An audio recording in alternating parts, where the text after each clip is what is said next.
Much welcome to the Swedish Institute of International Affairs. My name is Martin Kragh. I'm the head of the Russia and Eurasia program at the Institute. It is my great pleasure to welcome you to the seminar, Historical Legacies and Perspective for the Future in Central Asia, commemorating the fact that it's now 25 years this year since the fall of the Soviet Union and the 15 Soviet republics became independent states.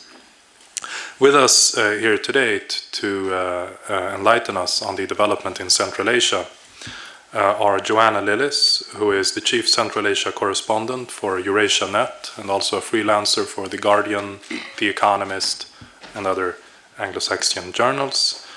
Bruce Pannier, Central Asia Correspondent for Radio Free Europe, Radio Liberty, also a freelancer working sometimes also for The Economist and other daily or weekly newspapers. As a discussant, it's also my pleasure to introduce my colleague Johan Engvall, who is a researcher here at the Russia and Eurasia program. And we have about 20 minutes each for you to make introductory remarks, followed by comments and discussion between three of you, and then we open up for the auditorium. Welcome. Thank you. So thank you very much, Martin, and thank you very much to the Swedish Institute of International Affairs for inviting me here today. It's a real pleasure to be here, and also it's a pleasure to see the international community paying attention to Central Asia, because we sometimes feel like we're in a black hole. I have been working as a reporter in Kazakhstan for 11 years. Prior to that, I lived and worked in Uzbekistan for a department of the BBC. So I've been working on the ground in Central Asia for 15 years, and I'm going to start by giving you something of a domestic perspective on where we've come over these 25 years. So I'm going to start by talking a little bit about the political situation and how the regimes have entrenched themselves in power. Then I'm going to look a little bit about at the security threat that might be posed to the region by Islamic radicalism, and how the government's own policies might be fueling that. Then I'm going to discuss some economic challenges, and finally some of the prospects ahead for these 5 countries. So obviously there's a lot to get through there, so forgive me if I don't cover everything. The first point that I'd like to make, looking at the political situation on the ground, it's a very obvious one, I'm afraid. But the main point here is that a quarter of a century after the Soviet Union collapsed, Central Asia is a region that is still run by repressive regimes. Sorry to state the obvious. And they seem to be firmly entrenched in power. Now, one exception, obviously, again, is Kyrgyzstan, which is always a case apart politically in Central Asia. And it does have a pluralistic, but also a deeply flawed and unstable political system. So we have to approach discussions of the region from that stance. From a topical point of view, the recent death of Islam Karimov has only really served to remind us how entrenched most of these regimes really are, because the death of one of the world's longest serving leaders, 27 actually years in power in Uzbekistan, certainly hasn't delivered any kind of regime change. It's more a case of regime consolidation, with the rise to power of Shavkat Mirziyoyev, a hardliner, as we know. And this is really a repetition of the model that we saw a decade ago in Turkmenistan. We've got a new and younger generation leader coming to power, making a few liberal noises in both cases. But in Turkmenistan, what we saw was then the leader then proceeded to rule with the same kind of iron fist as his predecessor.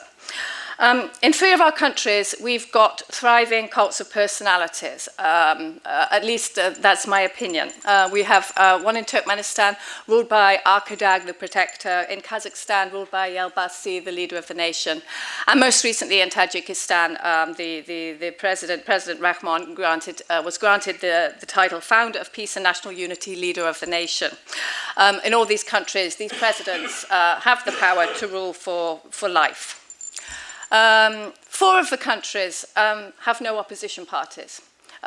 This leads us to a situation where they have perfected the art of holding sham elections, which have all the trappings of the kind of elections that we hold in the West. We have candidates, we have campaigns, electoral debates, and so on. But what we lack is any kind of candidates in these elections who are opposing the government. More and more, this has been a trajectory over recent years. In some of the countries, we used to have elections with opposition, and now we don't. Of course, Kyrgyzstan, again, is the exception. In the other 4 countries, political opposition simply doesn't exist. Uzbekistan and Turkmenistan wiped out their oppositions a long, long time ago, really in the early 90s. Kazakhstan got rid of most of its vestiges of opposition in 2012 in a crackdown on political opposition in the wake of fatal shootings of oil workers in the town of Zhangozhen. And Tajikistan abolished its opposition last year in the guise of a crackdown on Islamic extremism. So what do we see? We see that the leaders pay lip service to democracy, but elections are really the tool that they use to sort of entrench and legitimize their power. To me, this lack of opposition in 4 of these countries, with millions of people living in them, is a real sad legacy, I would say, from 25 years of independence. And so is the suppression of free speech, political and civil liberties that we see that accompanies this trend and reinforces this trend. They all feed off each other in all the countries. And the infringements of free speech and civil liberties take place in all the countries, and that includes Kyrgyzstan, which likes to hold itself up as a bastion of democracy, but it's far from that. Kyrgyzstan, moving to Kyrgyzstan, of course this is the country which does have the most democratic tendencies, or at least they're able to be given some rein. But we've seen also, of course, the most political upheaval in this country over the last 25 years. 2 revolutions in the space of a decade, one bloodless relatively and one not bloodless at all. And this also, this also makes Kyrgyzstan, for the other countries in the region, far from a model of parliamentary democracy, which it was being held up as when it attempted to move to a parliamentary democracy in 2010. What it makes this Kyrgyzstan for the other countries in the region is absolutely a model not to follow, because of the instability and so on. And Kyrgyzstan as well, the most democratic country in the region, we can say, but we've just seen it stage 2 days ago, a constitutional referendum that seems to set it on a more authoritarian path. And this is also a tendency of some concern, is that the president there, Almazbek Atambayev, seems to have caught the Central Asian disease of being unwilling to relinquish the reins of power unless this comes through death or revolution. His predecessor, of course, Rosa Atambayeva, voluntarily gave up the reins of power in a unique moment for Central Asia. But we don't know if Almazbek Atambayev, despite his previous pledges, is going to do that. Now, the human rights abuses of political and civil liberties in Central Asia are well documented. But I think it's also worth paying attention to something else, and that is the fact that stability is the buzzword that the regimes use to legitimize and entrench themselves in power.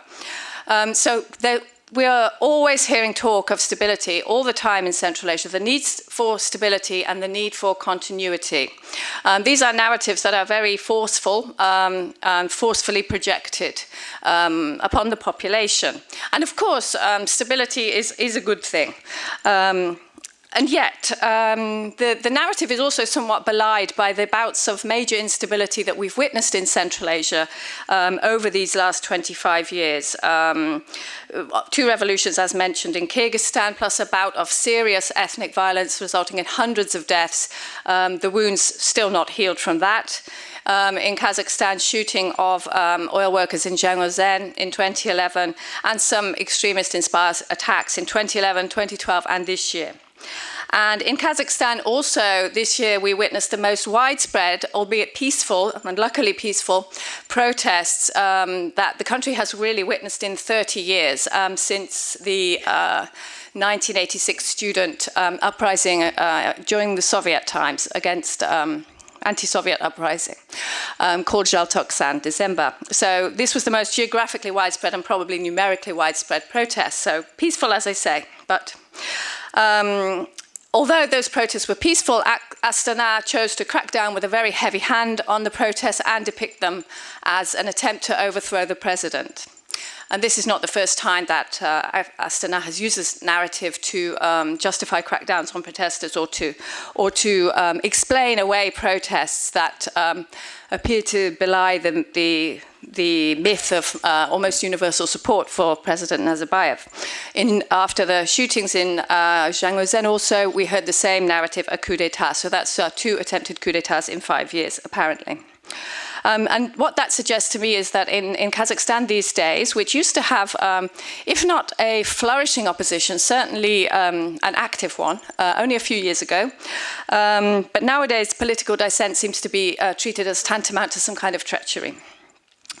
Tajikistan, of course, we've had the devastating civil war, and we've had violence in Gorno-Badakhshan in 2012. We've had further violence in 2015 that the government depicted as an Islamic uprising and used to crush the opposition. So, and worryingly, in Tajikistan, we are now seeing the President Rahmon renege on the post-Civil War peace agreement, and that's obviously fraught with consequences that we have yet to understand, perhaps.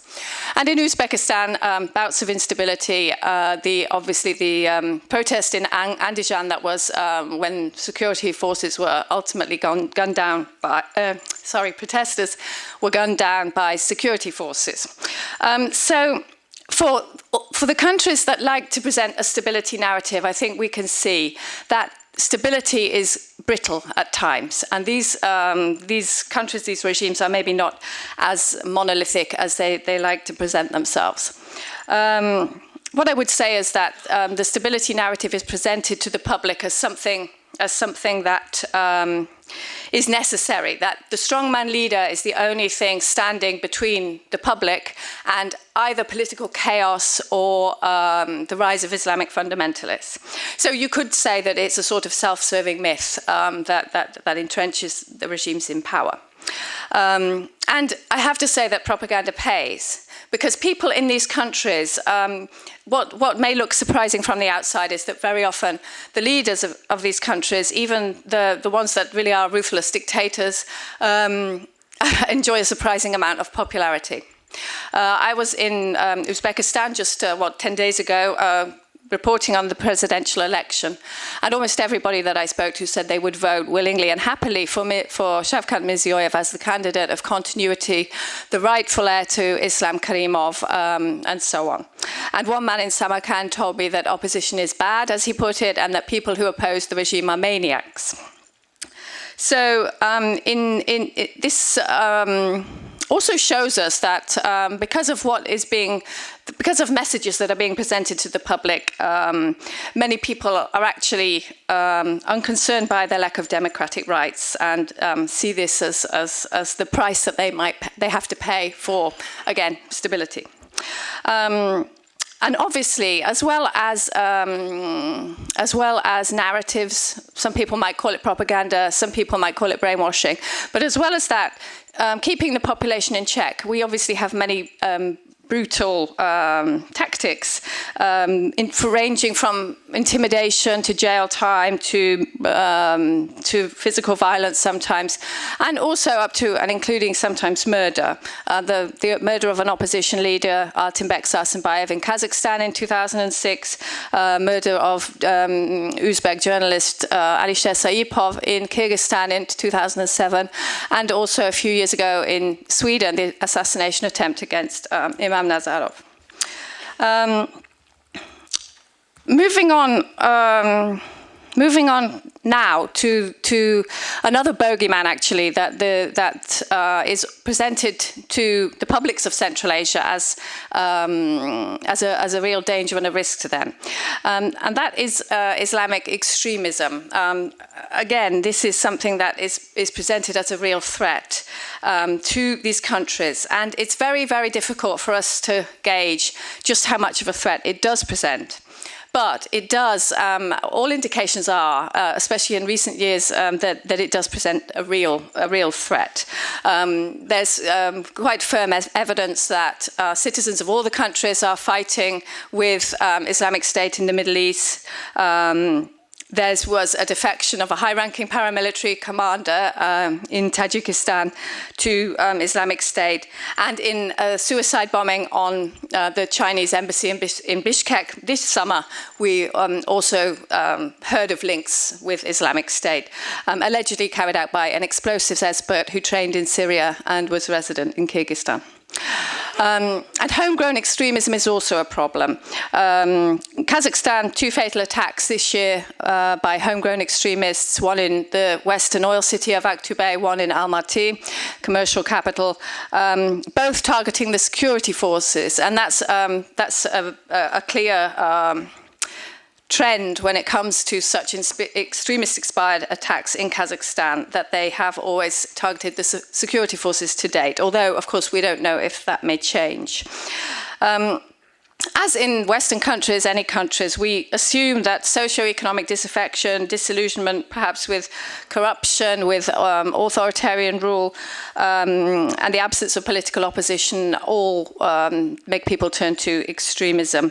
If they don't have any political opposition to support, to channel their anger, then that may drive them into the arms of radicals. And the conclusion we can draw from that is that repressive political policies have a direct impact on the security of the state. Although, of course, we know that extremism is a huge problem in Western democracies as well. Moving on now to economic challenges and economic issues. It's difficult to talk, especially about the economies of the Central Asian states in sort of one breath, because their economies are so wildly divergent. We've got 3 energy-rich countries, 2 countries that are not energy-rich. Some have embraced market reforms and are very open to investors to greater, lesser degrees. Some have attracted hordes of foreign investors, some haven't. We have Kazakhstan, the richest, the most open to business. Uzbekistan, a very unreformed economy with an anachronistic black market in currency training, and so on. But we can say that there are some characteristics that the economies have in common, and those are things like widespread unemployment, underemployment, and also, of course, corruption, a major blight on the economies of Central Asia, and something that really affects people's life at the everyday level and deters investment that would help to make their lives better. And this goes from really major corruption scandals, such as Kazakhgate, which first broke in the 1990s and involved bribery for oil contracts, and to the case of Gulnara Karimova, the late president's daughter, with plenty of squabbling still going on about frozen billions of dollars from telecoms contracts involving the company TeliaSonera, of course. Another important point to make about the economy is that for the people of 3 countries, the sad truth is, at least 3 countries, the sad truth is that their governments have over 25 years been unable or unwilling to construct economies that can provide them with jobs that pay enough money to put food on the table to feed their families. So I'm talking here, of course, about Uzbekistan, Tajikistan, Kyrgyzstan, millions of whose citizens have to flock to Russia, work in difficult conditions, and live in difficult conditions, facing discrimination in order to find jobs. And also Turkmenistan and Uzbekistan reliant on forced labor, slave labor, in other words, in the 21st century to keep their economies afloat in the cotton harvest. In the last 3 years, we have seen huge economic shocks rippling across Central Asia, the like of which we haven't seen for a long time, since the 90s, really. And that's because low energy prices, recession in Russia related to the energy prices, and also sanctions over Ukraine, and a slowdown in China have all sort of combined into a triple whammy that has really exposed the shortcomings of the Central Asian economies and translated that into collapsing currencies, plunging labour remittances, more unemployment, reduced trade turnover. And also things like the dire shortages of basic commodities that we're hearing about from Uzbekistan that have been so very well documented by Radio Free Europe, and that are really blighting people's lives. And many of the countries too suffering from Uzbekistan, this includes Uzbekistan, Kyrgyzstan, Tajikistan, suffer from power shortages, electricity shortages, gas shortages, and petrol shortages. All of these things make life just so very difficult for ordinary people, particularly in winter. Kazakhstan, much more open than the other countries, much more investor-friendly, much more reformed. And it's also had the most economic luck. It was able to ride the wave of an oil boom for over a decade until 2014. The oil price crash obviously has exposed that Kazakhstan has a case of Dutch disease, over-reliance on oil. It's taking some serious measures to tackle that, but paradoxically, it's expecting the launch of the Kashagan field to speed the to deliver the recovery really next year. Although also making some serious efforts to diversify the economy. So that's some very brief comments on the economy. I'd like to move on to the prospects ahead. From the political point of view, I think it's clear from what I said before that these countries have no interest really in reforming. One minute. In reforming or conducting democratic reforms to change a system that keeps them in power. I think, I'll just move ahead a little bit. There's only 1 minute left. Okay, so in Kazakhstan, we're going to see an inevitable political transition that's going to be very interesting. We've seen one in Uzbekistan, and we'll see how that plays out in Kazakhstan, whether President Nazarbayev will choose to step down at some point, how the transition will work. It will be more complicated than in Uzbekistan, partly due to the ethnic factor and the influence of Russia, I think. In Kyrgyzstan, we should watch the presidential election next year. Will Almazbek Atambayev step down? Will he try to become prime minister? How will the opposition react? And will political instability be repeated? And I'd just like to leave aside the other two countries, Tajikistan and Turkmenistan, as we're short of time, and say that Uzbekistan, we need to watch. There's change in the air. The president is hinting at all kinds of reforms, but there doesn't seem to be any chance of major political reforms from a president just elected with 89% of the vote. He has no interest in those reforms.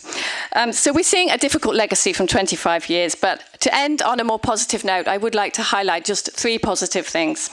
In Kazakhstan, the authorities show no sign of embracing democratic reforms, but they make serious efforts to overhaul the civil service and local government to make them more efficient, more people-friendly, less corrupt. And these are things that the government knows will actually help at the micro level to improve ordinary people's lives on the ground. And the government obviously thinks that's important. In Uzbekistan, as I've said, change in the air. And several die-hard opponents of Karimov told me they happily and willingly voted for Mirziyoyev because they believe that he will conduct some reforms that will make life better.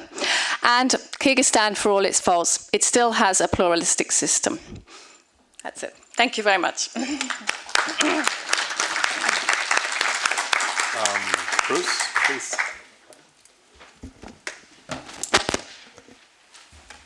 Wow, you packed a whole book into like 20 minutes there. That was amazing. Thank you for inviting me to come here, and thank you all for turning out. It's a pleasure to be here at the Institute. I'm going to talk a little bit about Central Asia and why it's important to the outside world and what Central Asia thinks would be important for the outside world to do for it in particular. Of course, Central Asia is at the heart of the Eurasian landmass, so this guarantees that there's always going to be some interest there. People make these comparisons. It's the old Silk Route area, now it will be the new Silk Route area, but as much as I don't like the Silk Route comparison, there's something there because it really is the route between Europe and the Far East, and so it's always going to have some significance in world politics, and it'll always be a player and a region that people are going to turn their attention to. Maybe it wanes a little bit, but they're going to return to it all the time because it's there in the middle. We see now, for instance, the Western interest is waning in that. Of course, a lot of that was founded in the last 15 years on the conflict in Afghanistan. The U.S. had a heavy presence in Central Asia for pretty much after September 11, about 10 years, a little more than that.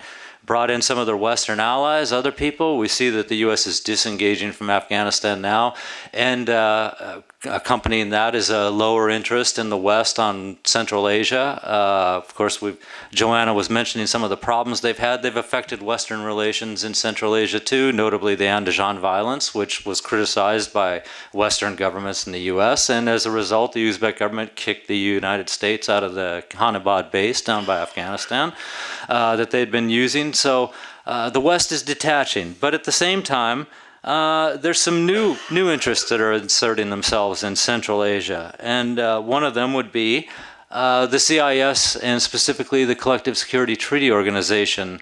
As the U.S. is departing and with its allies from Afghanistan, lowering its presence in Afghanistan, the countries that are north and east of Central Asia now have their own concerns about what's going to be security. What will security look like in Central Asia now that there's not strong Western presence in Afghanistan to try to keep things together out there? So we see now that the Russian-led CSTO is upping its game a little bit in Central Asia. They want to make sure that security is stable down there. One good example is Moscow's recent policy toward Turkmenistan, and Turkmenistan is not it is a collective security treaty organization. They have a policy of neutrality. They don't enter into military alliances with anyone, but there's been problems along the Turkmen-Afghan border for the last 2 years, including Turkmen soldiers and border guards who have been killed. The Turkmen government won't admit that any of this is going on. They assure their people, they assure the outside world that there is no problem, certainly nothing that they can't handle. But for the first time in 25 years, Russia sent its defense minister to Turkmenistan in June to make the point that Turkmenistan is part of the CIS, and the southern border of Turkmenistan is also the southern border of the CIS, which means that Moscow has a vested interest in ensuring that there's stability and security along this border. In the Turkmen media, this was downplayed very, very low as a cooperation between Russia and Turkmenistan a little bit. There was no mention that Afghanistan was on the agenda at all. Russian media, as you can imagine, had a very different spin on this. But this shows that Russia is very conscious of what's happening in northern Afghanistan and wants to make sure that problems don't spill into Central Asia and then further into areas of Russia. And specifically, Moscow is worried about the Islamic State, the so-called Islamic State militant movement, which has shown some presence in Afghanistan, not extreme, but they are there. And this is one thing that Moscow does not want to see get into its Muslim population, remembering that there are millions of Muslims that are part of our Russian citizens at the same time. China, of course, has a huge interest in Central Asia also. Part of it is security. We've seen China, for instance, start running joint security operations with Tajikistan. Tajikistan borders China. It also borders Afghanistan. Chinese security forces have participated in counter-narcotics operations alongside Tajik counter-narcotics services, which have extended down into Afghanistan. They've run military drills with the Tajik military along the Afghan border recently. And of course, China's overarching interest in Central Asia is its connectivity. OBOR, One Belt, One Road. This is something that the Chinese president, Xi Jinping, has articulated a couple years back. In Central Asia, OBOR is already built to a large extent at the moment. So this is like... Nice echo. Okay, great, thank you. So actually, in some ways, Central Asia is the model, is the proof that OBOR can work. China's been active there for a while. There are pipelines bringing gas from Turkmenistan to China, and they cross Uzbekistan and Kazakhstan.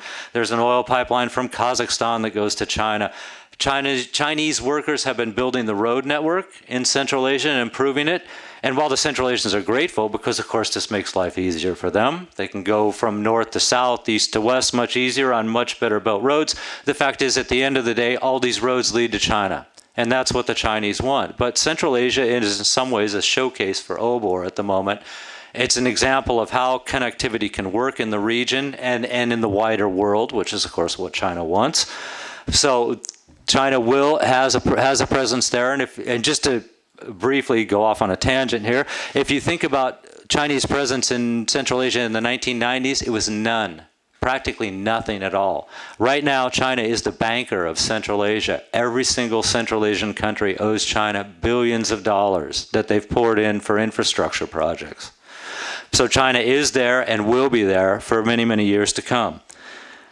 The curious variable that we don't know much about is Iran post-sanctions and what that's going to mean. For 25 years, Iran was an area that Central Asia really couldn't do business with. Certainly not as far as an export route.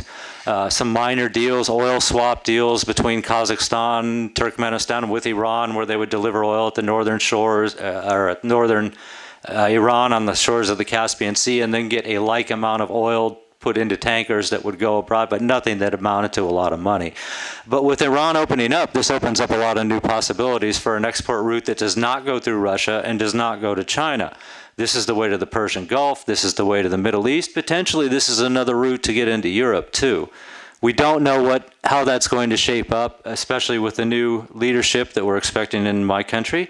We're not really sure what the policy toward Iran is going to be, so it might not open up as much as we think. But it's something the Central Asians never really had the chance to even think about, because it was pretty much off limits for them as far as trade, economic relations. But that's coming up now, so we have to see what Iran is going to do, what role it can play potentially in bringing Central Asia in closer contact with the wider world. Now, from Central Asia's point of view, of course, it's no secret that they're having a huge economic downturn in the region for a variety of reasons, oil and gas, for those who have it, being one of them. But also China, which I mentioned, is the major investor, really the banker for Central Asia anymore, is also running a little bit low on money. And it's clear that the kind of money that we've been seeing flowing from China into Central Asia over the last decade is not going to be the amounts that are going to be going in there in the incoming years. But all the same, Central Asia needs to find new investment from someone for a number of reasons. Oil and gas is part of Central Asia, at least 3 of the countries. Uzbekistan needs help with its oil fields, gas fields, trying to get them up and running. Turkmenistan, same thing, need help, investment in their projects to develop, especially the Galkanish or gas field, which is one of the largest gas fields in the world, estimated somewhere about 17 trillion cubic meters of gas, which, to put that in perspective, would supply all of the European Union for 3 or 4 decades by itself. But they don't have the money, and more importantly, they don't have the pipelines to get the stuff out of there.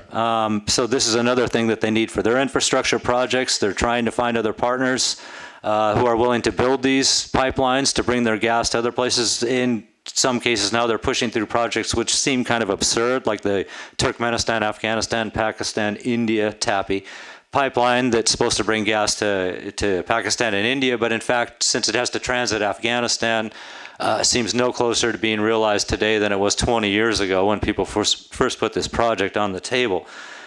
Even Kazakhstan, a lot of their fields, they do have Tengiz and they do have Kashagan, but a lot of the fields that are producing are becoming depleted. Some of the fields that they use have been in existence since the Soviet days. They can't last very much longer. Now they know they have more gas and oil in some of these places, but they're going to need investment for exploration, and once they find it, they're going to need more investment for development. So now we move to security. I touched on that a little bit in speaking about Turkmenistan. A couple things to think about when we think about Central Asia and security. Central Asia is the northernmost outpost of the Islamic world. Past that, the Islamic world ends, and it has been that way for more than 1,000 years. This is something that's viewed with suspicion by a lot of outside parties. Not that there's particularly any reason for this, but the fact is that that is where the front line of the Christian world, in this case with Russia, and the Islamic world actually meet. So when people hear these stories about Islamic radicals and extremists in the Middle East, Afghanistan, and Pakistan, they can't help but look at Central Asia and think, this is the front line right here, potentially. Past that, it gets into our territory, and so this is why Central Asia is important. Now, the Central Asians, in one of the most underused assets, I think, in the world, are the most literate Muslim population in the world. That's a legacy of the Soviet Union. When the Soviet Union fell apart, there was 98, 99% literacy in these countries. This would have been something that, if it had been embraced from the start, probably would have been a big benefit to the greater world, because here's an educated Muslim population that is not given to extremism or extreme expressions of Islam, really, due, and again, to 75 plus years of the Soviet Union, and then another few decades part of Russia. But since there hasn't been that much attention to them, some of these Muslims, like members of the Islamic movement of Uzbekistan, who are a radical group, have now become prized mercenaries on the world population for the very reason that they are literate. They can read plans, charts, schematics. They can, in Afghanistan, members of the Islamic movement of Uzbekistan are the bomb makers. They're the ones that can read the charts and make improvised explosive devices. This is what happens when you don't pay attention to the resource that's being offered in Central Asia with a literate Muslim population. So, as I mentioned, with them bordering Afghanistan, Iran, Pakistan not far away, there's always going to be a fear that these people in Central Asia will be drawn into less pleasing, potentially dangerous crowds of people in the future. It's a shame that Western press, and not just Western press, but other places, certainly Russian press, portrays them as being the fertile recruiting ground for these kind of groups in the future. If you look at the actual statistics, out of a population of about 65, 66 million people, there may be a couple thousand Central Asians who are actually in places like Syria and Iraq and Afghanistan and Pakistan. Combined, couple thousand, that's it. Far less than even 1% of the population. However, with economic situations, repression in their own countries, little chance for freedom of expression, little chance for advancement, of course we do run the risk that one day some of these Muslims who are not given to extremism might think that maybe this is the only way that they can actually improve their lives. So it's for that reason alone, it's a region that should have some attention paid to it. See if we can nurture some of the potential value that is already there, but is largely ignored by the world. So I wouldn't, again, I just want to emphasize, I wouldn't over-dramatize the effect of extremism or the tendency of any Central Asian to go and join the Islamic State or other radical groups. There's been lots of studies that have shown that, in fact, most of the people that do join these groups who come from Central Asia have been migrant laborers in Russia or Turkey. They've been separated from their homes, separated from their families for a while. They become easy victims for these people. When they go on internet in search of friends, a lot of them are recruited. A lot of the guys are recruited.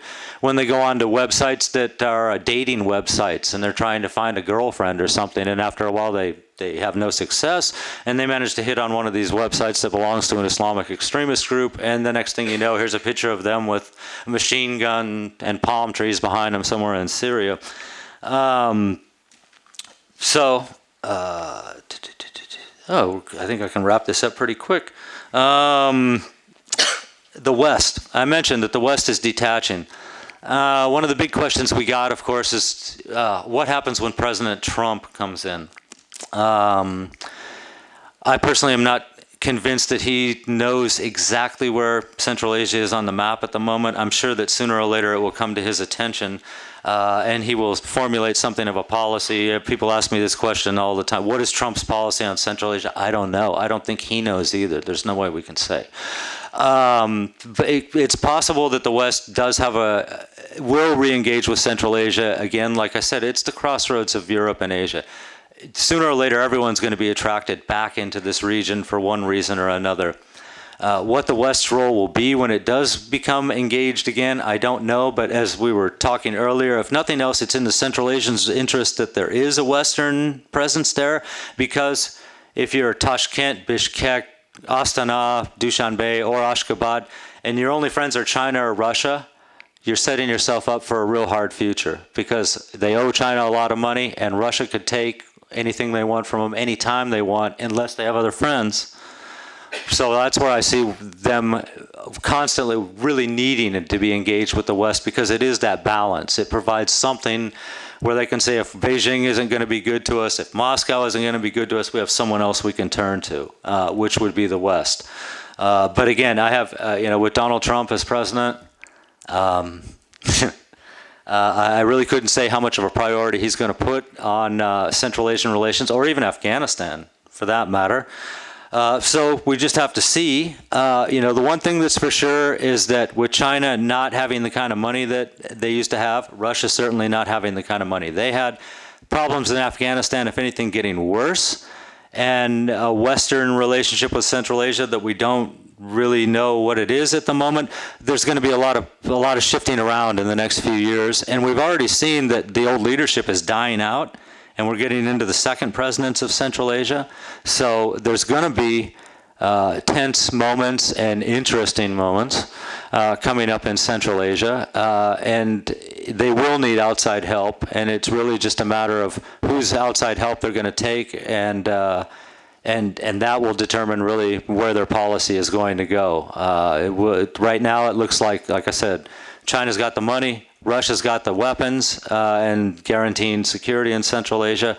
What that's going to mean to Central Asia when they actually need help from Moscow, or what that's going to happen, what that's going to mean to Central Asia when China cuts them off from money. These are big open questions, but this is all stuff that's going to be part of the reality of Central Asia in the next 5 or 6 years. So what we see today is very much something that's in flux and is guaranteed to continue shifting around a lot on the board in the next coming years. It won't be the stability that we saw in the last 10 or 15 years because the situation just isn't stable there anymore and in the surrounding areas. So that's it for me. Thank you. Right, thank you. Both of you have provided us with a lot of food for thought for further discussion, and I'm sure, Johan, you're ready to set off. Sure.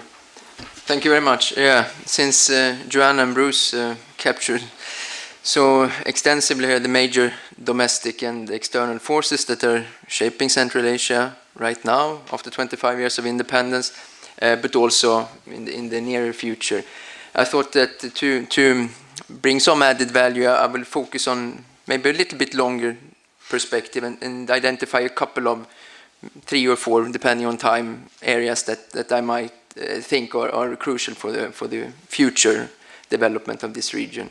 And of course, always when you talk about predicting the future, that is an impossible task. There are simply too many unknown things, factors that are likely to emerge on the road ahead. But if you want to think ahead, then I think to try to identify a number of key areas that will be important for the future prospects of Central Asia states and people. And the first one that we can predict with the greatest certainty is demographics.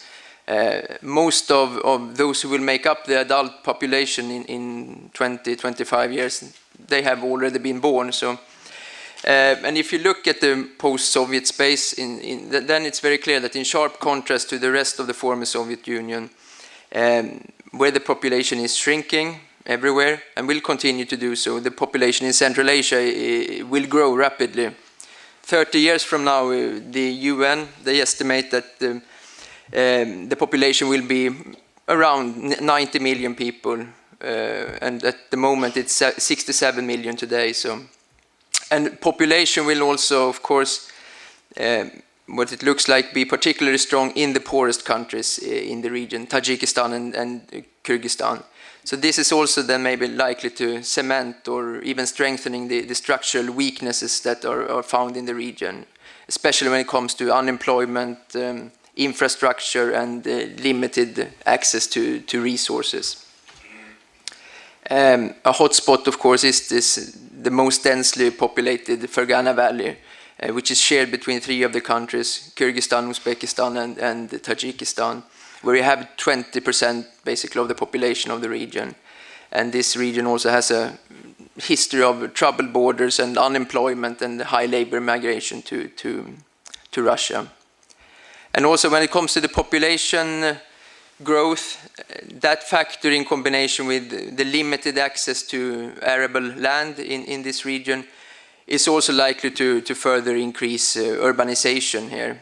Right now, the estimation I've read is that about 45% of the population lives in cities, and within the next 25 years, that figure is expected to be around 55%.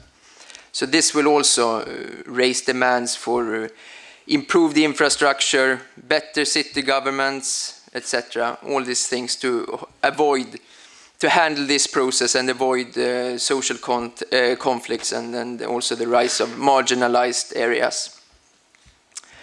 Apart from demographics, second factor regards resource management, and especially I think for the long-term future stability and development, the most critical issue is water. This water supply problem in Central Asia is extremely complicated because it's also very politicized. On the most fundamental level, you can say that the problem is that the water resources in the region are unevenly distributed. Water mainly comes from the mountainous countries, Kyrgyzstan, Tajikistan, but also Afghanistan. And they more and more prioritize to have hydropower, something that the downstream countries, Uzbekistan, Turkmenistan, and Kazakhstan, all are against, since they want the water flow to be adjusted to their agricultural needs. And in addition to this factor, of course, the problem dates back to the Soviet irrigation system, which still exists and characterized by enormous waste and very much over-exploitation. And the water problem, of course, is also affected by the climate changes. I read that some climate researchers have, for example, documented that in the past 30 years, the glaciers in Kyrgyzstan has melted by almost 30%. And they also expect that, or predict that over the next 30-35 years, this may continue to decrease by at least 25%. To resolve this water problem will not only, you really need a common regional strategy for agriculture and energy production, but also that modernization of agriculture. And this is, of course, something that will be extremely costly. But unless something is done, it would be a big problem. A third factor that would be of critical importance is this, both Joanna especially talked about this problem with the political systems or the governance aspects. In an international perspective, it is clear that all the Central Asian states, they are really lagging behind when it comes to the quality of government, and the major problem here is, I would say, corruption. And fighting corruption is not an easy thing, especially in this type of systems, countries when it is, or societies when it is systemic. That is, it's a way of it goes through all society. But improvements are necessary both for political and economic development here. For instance, when it comes to the economy, it's a bit like driving a car with a handbrake on. It really affects the investments and the possibilities to diversify the economies. And it also for political development, I would say it it holds back the possibilities to create effective and transparent state institutions, and it also makes these prospects for sustainable, some kind of democratization in this region extremely unlikely. As Joanna said here with the Kyrgyz case, which is much freer, much more pluralistic, and have that aspect, but to really move and use that and make it a more effective system, this problem with bad governance and corruption is holding it back.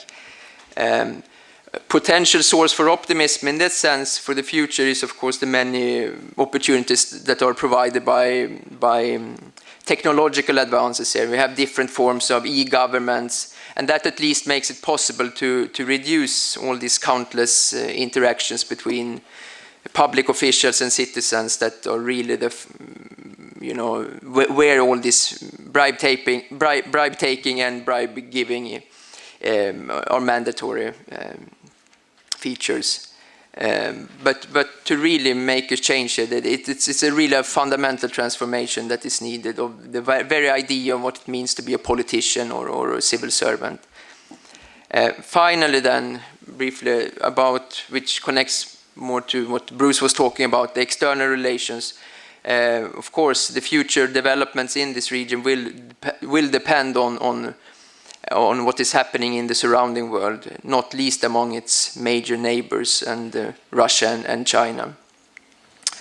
But also, if you look back, then developments in both these countries have been characterized by very dramatic shifts in the past, which makes it very difficult to predict what will happen in the future. But something that we know is that Russia's population is not only shrinking, but that its Slavic population the percentage of Slavic population is decreasing, while its Muslim percentage is increasing. And this might have an impact on the relations with Central Asia in the future. Regarding China, of course, it's highly likely that Beijing's influence will continue to increase in Central Asia, just as in many other places in the world. We see all these enormous infrastructural investments by China in Central Asia already, and that opens up the potential for the region to at least become a potential for a hub trade here between China and Europe, and this modern Silk Roads that China is talking about, which is primarily driven by this increasing trade between China and Europe. But in a longer time perspective, it may be less clear what kind of great power that China will be. We already talk about this new normal situation in China when the economic boom will be over, and then it can be assumed also that China will have to focus a lot on really controlling this complex and vast territory that it has, and also really need to support this rapidly aging population. But if you look today, with all focus on Russia and China, and to some extent also the West here, it is easy to forget that if you look a little bit further south, you have the Indian subcontinent, which in the future will be, the population of India will be much bigger than China's, and also far younger as well. So, and also you have the populations of Pakistan and Bangladesh predicted to grow in the same rate as India's.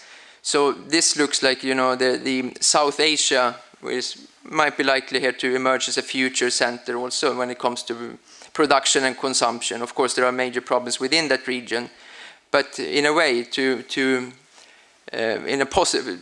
look at it a bit positive here, such a development would really present also new opportunities for Central Asia to reclaim more its place here as a trade hub that can link east and west and north and south. Perfect, thank you. Bruce and Joanna, would you like to respond to some of the issues that Johan mentioned? No, I thought he picked up where the points that we left out very well. Thank you for the perfect, thank you. All right, then we have some time for discussions together with the auditorium. I have a few questions. The first one was in the back. and there was also there, and so we have 3 questions here. So, but first, maybe there, because in Anna-Karin högst upp till vänster där. Yeah. So, and please state your name and try to be succinct. Hello. Yes, my name is Harmas Kapadia. I'm a recently made Swedish citizen because I was British. I have a theory which I'd like your comments on. Seeing the recent choice of foreign minister or foreign secretary Trump has made, do you think that there will be a kind of a negotiation with Russia for Central Asian countries, that Putin keeps his sphere of influence there, like he had, like the Soviet had at that time, in order to let America have and Europe have the influence and their part? I'd like your opinion on that. All right. First let me start by saying that I think even as of a few years ago that the United States certainly had realized, they'd always kind of recognized that was Russia's backyard as they claimed it. But as it became clear that they were going to disengage from Afghanistan, I think that became even more a tacit agreement where they understood that it was going to be, if there was going to be security problems that spilled across the border from Afghanistan, it was going to be Russia's responsibility to deal with it. Now, what Russia would give in return for something like that, I don't know. Obviously not Eastern Ukraine. But, I can see that this would be an easy deal for a Trump administration to make because de facto it already exists. After the violence in Kyrgyzstan and the 2010, first the ouster of the president, then the violence in the south, the U.S. still had the military base open at Manas then. And I think that was, especially after what happened in Uzbekistan 5 years earlier, I think that was a real wake-up call to the U.S. that we really don't want to be involved in this region. It's far from the United States. Logistically, it's a nightmare to, what could they reasonably do? It's right next to China. You have to get through Russia to get there. So I think it's already accepted that if there is a security problem in Central Asia, that's Russia's problem, not the U.S. and not Europe. What they get in return, like I said, I couldn't tell you. No. Okay. Yes? Is it on? Yes. I'm Thomas Bertelman. I'm retired ambassador from the Foreign Ministry. Thank you for excellent presentations. The 2 first speakers mentioned the possibility of economic reforms in Uzbekistan. And I would be interested if you could be a bit more specific on that, and also in view of the new Prime Minister, Aripov, who was nominated only yesterday or the day before.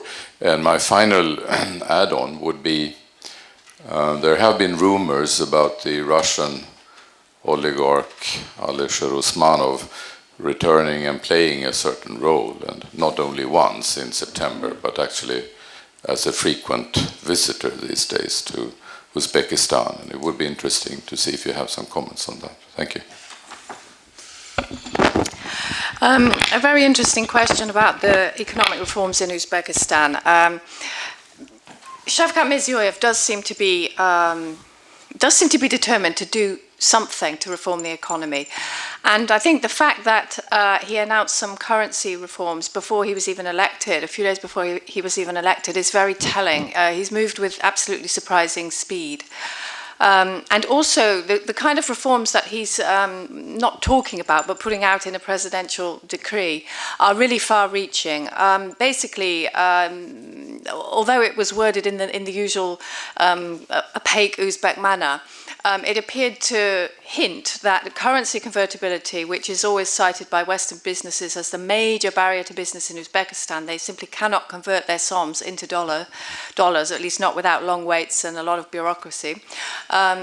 He hints that will be abolished, and that the black market will also be abolished, obviously without saying so in as many words, because it's illegal and the government doesn't recognize its existence. But these 2 things are what make, basically, when I talk to Western businessmen in Uzbekistan, they always call Uzbekistan a basket case. These 2 things are really hampering the business environment, and they've been really making a very few people, a coterie close to Karimov, very rich. So that's the main thing, I think, and I think economists believe that that currency convertibility, the abolition of the black market, the floating of the SOM, and just putting things onto a market level are the precursor to any other kind of reforms that he wants to make. I think an interesting question is, why is he going to make them? How does he feel strong enough to take on the vested interests that really are making millions of dollars, probably a day, from the black market? We can only speculate about that, possibly because the Uzbek economy is in such dire straits, even though the government will never acknowledge it, that he really realizes that something has to be done to attract investment. I mean, I might speculate that the people making the money were close to the Karimov family, and they have been told that it's time to back off and open up the pie a bit more. Now, whether that means opening it up in a way that is going to benefit the population, we'll wait and see. I mean, I suspect that Mirziyoyev knows, Karimov also knew this, that you do have to keep the population somehow pulling them behind you, not just not just using means of suppression, but you have to keep them on side to some degree. And this is even more true for Mirziyoyev. So I suspect that he needs to open up the pie a bit for the population, attract some investment, and probably he needs to open up the pie for more elite groups so that they'll support him. So that's what I'd say about the economic reforms. Bruce? Just throw in that, business as usual in Uzbekistan lately has meant economic downturn. They got to do something to pull themselves out. They've been semi-isolationist for some time now. He's made some overtures to neighbors, but Uzbekistan, and generally Central Asia, their future is in being a transit hub for stuff going, east, west, north, and south. You can't be isolationist, obviously, and participate in being part of a transit hub, but this is where their future is going to be. They have to open up their borders a little bit. They have to have roads and railways and things that go through so that they can make money not only from exporting their own goods, but just from the transit fees that they take in from exporting these other goods that come from wherever, and necessarily have to go through Uzbekistan. So that's one thing that they're going to have to. I'm glad to see that he has reached out to the neighbors. This seems to be a realization and acceptance of the fact that the economy can't go forward independently and in an isolationist form. Your question about Alisher Usmanov, yes, he went there a lot. We know that's true. The Kremlin, of course, would love to have better ties with Uzbekistan, not just because they would like to have better ties with Uzbekistan, but because when Uzbekistan holds out and doesn't do what Moscow wants, it's an example to other countries in the region that maybe they can do the same thing too. So they want, Alisher Usmanov is a perfect ambassador for this, for obvious reasons, right? Would he come and take a larger role in Uzbekistan? I've talked with the people in our Uzbek service a lot about this, and we generally conclude that if you're that rich and have a great life outside of Uzbekistan, why would you want to get mixed up in politics back at home? So I see him as nothing more than an emissary for the Kremlin with no real interest in playing any kind of significant political role or other role inside Uzbekistan. And sorry, you also asked about Abdullah Aripov. Well, obviously, what's striking about that appointment, I think, what's striking about that appointment is, first of all, we know that Aripov, we don't know, but there were many rumors that were put about by sources to Uzbek media that he was suspected of corruption in the telecoms scandal that broke before TeliaSonera's problems started, when the Russian company MTS was thrown out of Uzbekistan and all its assets were grabbed. That's one thing, so someone suspected of corruption. But what to me is even more telling about this appointment is that Abdullah Aripov is the man who rubber-stamped every single telecoms deal under I say, when Gulnara Karimova controlled the telecom sector. And we now have evidence, irrefutable evidence, that those deals were highly corrupt and that bribes were being funneled back and forth and all over the place. So it's strange to be making, in some way, it's strange for Shavkat Mirziyoyev to make all these noises about attracting foreign investors, Western investors, and so on, and then to appoint somebody whose main contribution to Uzbekistan has been the rubber stamping of highly corrupt telecom deals. And to me, that suggests like business as usual and a real, and it's certainly certainly doesn't suggest a willingness to root out corruption, root and branch from the Uzbek economy. Okay. Yes, Ingmar? My name is Ingmar Ullberg, Associated Researcher at this institute. I'd like to ask Bruce Pannier to reflect on the role of the Shanghai Cooperation Organization in this region. All the countries are members except Turkmenistan or becoming members. And what do you think this organization can be useful for foreign policy for these Central Asian states? Mm-hmm. Sure, that one's an easy one to answer. If you remember why this organization was created, this organization has evolved in really interesting ways. And I guess I'll give away my best part at the start. I think China will actually pull out of the Shanghai Cooperation Organization one of these days. When it started, it was a confidence building measure along what was the Soviet Chinese border. Everyone agreed they were going to pull their troops back, so it only involved the countries that bordered China, Russia, Kazakhstan, Kyrgyzstan, and Tajikistan. Everyone agreed they were going to pull all their troops and war machines back a certain distance from the border, which suited China's interest because, of course, they're looking east to Taiwan, and they didn't need the problem in the north or in the west. But then it evolved. It went through a couple of different evolutions. It started when the Islamic movement of Uzbekistan showed up. The Second Chechen War started. China also made a lot of noise about what was happening in Xinjiang, and it took on a security dimension which it hadn't had before. But then it quickly reverted back into an economic-based organization. They have a security component. There's mutual treaties for defense and things like that. But we saw that when they started running large military drills, 2007, 2008, that involved thousands, tens of thousands of troops, that's when Russia really upped the Collective Security Treaty Organization in the region. I think it spooked Moscow to see they had that much influence. But China used that organization fantastically to penetrate Central Asia economically and dominate it economically. And I think that's really what they wanted from that organization to begin with. People, every now and then someone says, well, if there's a security problem in Central Asia, do you foresee Chinese boots on the ground in Central Asia? The reason I say no, and the reason is because one, China doesn't fight very effectively outside its borders historically. Not this government anyway. North Korea not good. The India War, not so. North Vietnam or in Vietnam not so well.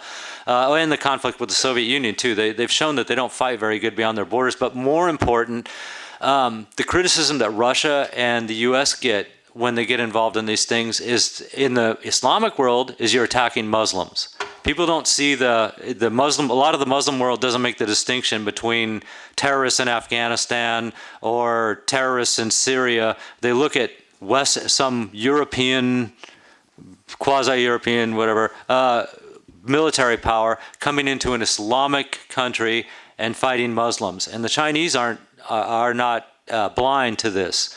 The minute they put troops on the ground in a Muslim country, they open themselves up to this. And in the era of soft targets, how many thousands of soft targets does China have around the world right now that they would, that could be attacked? So China's used the Shanghai Cooperation Organization beautifully to promote its own economic interest in Central Asia and extract resources from the region. The Central Asians have got what they wanted out of it, but it's being watered down. Pakistan and India are coming in. They're talking about letting other countries come in. Every country that comes in makes it a less viable organization. It becomes more amorphous and less able to move on specific topics and issues. Okay, thank you. Yes. I am Lennart Ståhle. I am recently retired from the National Authority for Higher Education, Universitetskanslersämbetet. I've been lucky traveling in these countries for some years now, talking with ministers of education, rectors, university rectors, professors and deans. There is a big demand for higher education in all these countries, except for Turkmenistan. I've given up the hope for developing higher education in Turkmenistan. There is also a big interest from faculties to reforming higher education, but the system is Sovietic still. And there is a reluctance from the governments to reform the higher education system. But this is very, very heavily needed. And you can see that you have the young generation would like to go to higher education institutions. And we see a big establishment of private higher education institutions beside the state institutions who are very, very underfinanced, I think. And every Minister of Education I've spoken with the last 5 years always asks, do you have some money for higher education to send to us? We need it. That was my contribution to this. Thank you. All right. And some reflections. It's also the concluding question. Okay, yes, I agree with you. I mean, there's a huge hunger among young people in Central Asia for higher education, and most of them are not getting what they deserve, really. It's as you said, there were lots of Soviet models and a lack of development of critical thinking and so on. I think Kazakhstan, to some degree, is the exception here. I mean, Kazakhstan is the country that has sent thousands of students abroad, including to Western institutions, to study all kinds of subjects, and certainly not limiting them on what kind of things, including journalism and politics and so on. And Kazakhstan, of course, is a country that's putting money into education and also has a commitment. I mean, it may be hard to see through, but to developing critical thinking and so on. And obviously, that creates a little bit of a clash sometimes, because critical thinking leads to free thinkers. And it would be nice if that were to spread out over more countries in Central Asia. I mean, even Uzbekistan allows Westminster University, the British university, to operate, albeit without politics or journalism or anything like that. Okay, then we thank you with a round of applause. Thank you.